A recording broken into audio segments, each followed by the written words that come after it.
Here's my final project on LC circuit oscillations. So what is an LC circuit? So LC circuits consist of a conducting loop of wire, an ideal capacitor, and an ideal inductor. And the total resistance of the circuit should be negligible.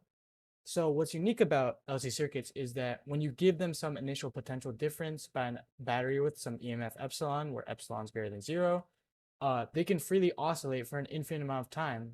Once again, assuming the resistance is negligible and the energy is not lost to heat. But in order to understand LC circuits, we need to understand the three main equations that govern them.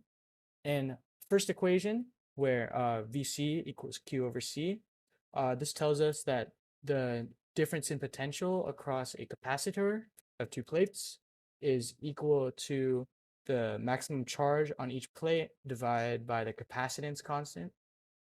For second equation, this measures the EMF that's inducted by an inductor of inductance L, where it's equal to the negative, which indicates that the current is inducted in the opposite direction of the freely flowing current, times the inductance, which is a constant, times the rate of change of current with respect to time.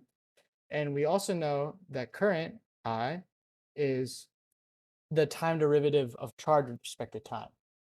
And something to note is that although we were talking about direction with this negative time, current is not a vector.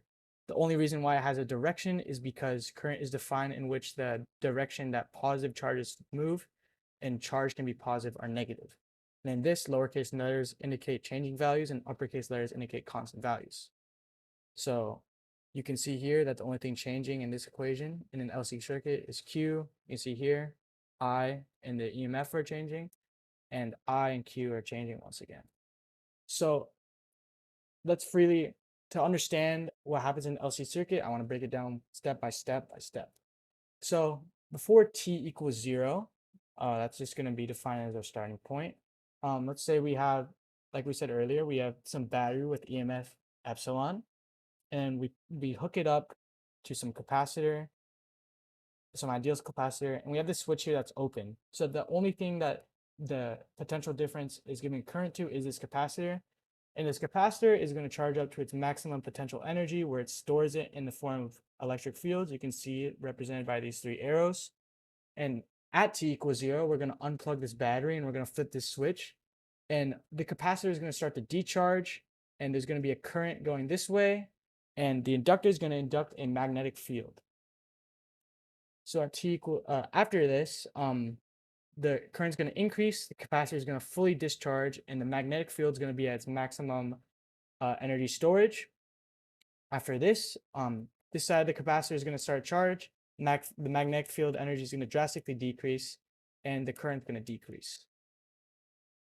Here, the capacitor is fully charged. There's no more stored energy in the inductor, and there's no more current. And here, the current is going to start to go the opposite direction while the capacitor discharges again, and the magnetic field goes in this direction now. Now, the capacitor is fully discharged, current's maximal, so is the magnetic field. And here, the current decreases, and this side of the capacitor starts to charge again, and the magnetic field energy decreases. And at this step, we can see that it is very similar to this, and it's a repeating cycle basically. It is harmonic in nature. So to derive this and prove it mathematically, we need to understand the conservation of energy theorem. And we can state that the total energy in this LC circuit, say U total potential energy, is equal to the potential energy in the capacitor plus the potential energy in the inductor. So by using actually, before we go on, we should list some initial conditions that we already know. So at t equals 0, we're going to have a maximum charge on the capacitor. And also the current is going to equal 0. So as we go on with this, we know that potential energy total, we can use previously discovered formulas in this class. We can use, for the capacitor, we can use Q squared over 2C. And remember that we're using lowercase letters for changing values and uppercase letters for constant values. And for the inductor, we can say plus 1/2 Li squared. So this is the total potential energy. Now, if we see how this energy relates to how this energy changes over time, we can take the time derivative of the time we can take the time derivative of this formula. So we can say du t equals 2q over 2c. And since q is changing with respect to time, we have to apply the chain rule here. We'll say times dq dt. These two cancel out, plus 2 over 2 L. L is a constant, remember, and I, once again, is lowercase, so we're representing it. That's changing over time. To use that chain rule again, I times di dt. So we have this here. These two cancel out, by the way. So we have this equation here. So as stated earlier, the resistance is negligible in the circuit. So what this really means is that there is, since there's no resistance, there's no energy being lost to heat in the circuit. The electrons are freely moving around, and there's no inelastic collisions that result in thermal energy being produced. So therefore, we can say that the total energy in the system is not changing. And what that really means mathematically is a derivative of total energy equals 0. So we can also say Q over C times dq dt. As stated earlier, dq dt are a derivative of charge with respect to time. That's just current. So we can write that as I plus L times I times di dt. We also stated in that previous slide, oh no, we didn't, my bad. Di dt is the time rate of current with respect to time. We know current is the time rate of charge with respect to time. So we can say that di dt is the second time derivative of charge with respect to time. So this is how you use it in notation. And say this equals 0. Now we have a common factor of I here. So we can factor that out since that equals 0.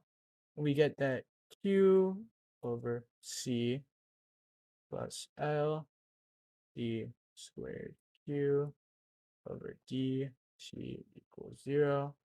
And then we get that Q over C equals minus L d squared Q over d t squared. So we're actually not going to solve this differential equation because I'm not a math teacher, but there's some notable things that we can analyze about it. And I just realized that I missed a step because we should really be isolating d squared tq over dt squared. That equals minus q over LC. All right, let's go to the next slide. So using principles of simple harmonic motion, we already know from mechanics that for some oscillating system x of t is equal to some amplitude a times cosine of frequency times time plus the phase shift. And we also know in this case that this also represents simple harmonic motion because we know that d squared x over dt squared equals minus frequency squared times x. So this is a model for simple harmonic motion. Once again, we're not going to actually learn how to solve these differential equations because this isn't a math class. But as I said earlier, we know that d squared q over dt squared equals minus q over LC. So d squared q over dt squared equals minus q over LC. So in this case, we know that omega squared equals 1 over LC, because that times minus Q is this differential. So we know that omega is 1 over square root LC. So as stated earlier, we set some initial conditions. At t equals 0, we had a maximum charge. And we also know that an amplitude of a cosine wave or a sine wave is the maximum value it achieves at those points. So we can set this a value equal to q max. So x of t equals, oh, not x of t, solving for q of t. So we know that q of t equals q max cosine of the frequency, which we just solved for. Oh, that's really bad handwriting. My bad, guys. L 1 over square root LC t plus the phase shift.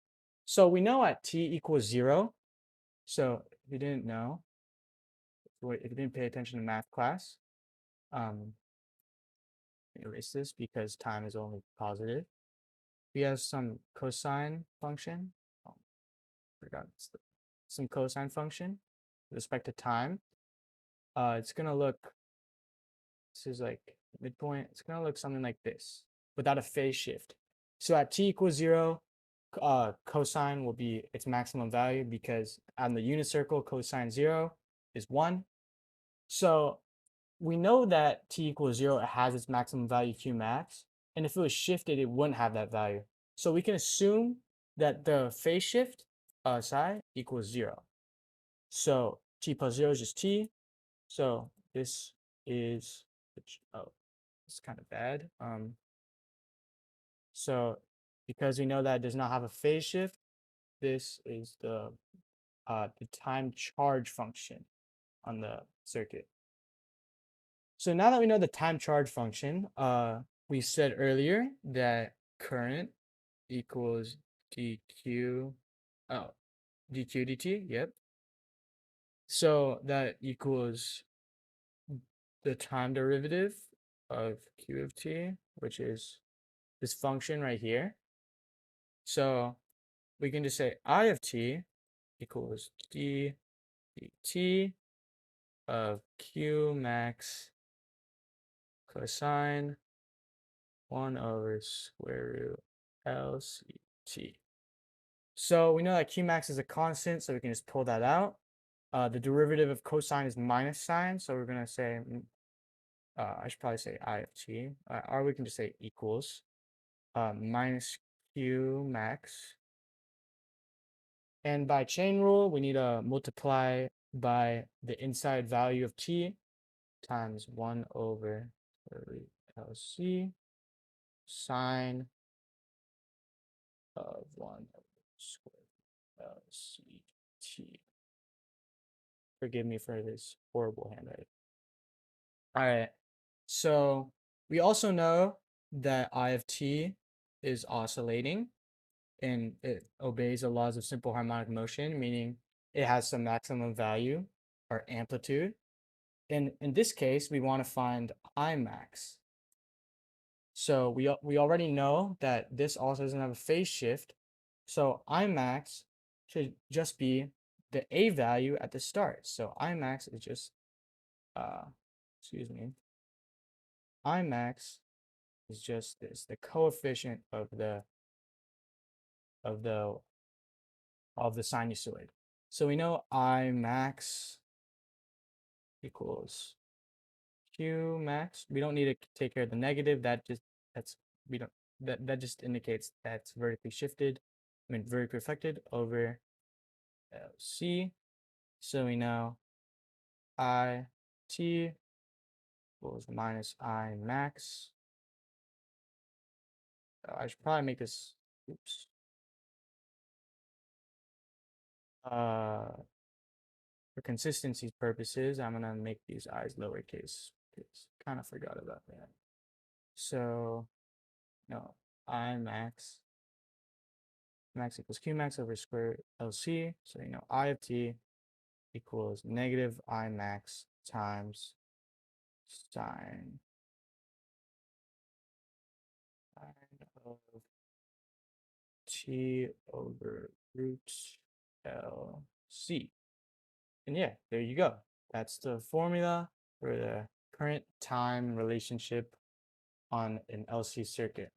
So in conclusion, LC circuits are pretty cool, in an ideal world at least. But yeah, hope you got a lot out of this presentation, and please give me 100. Thank you.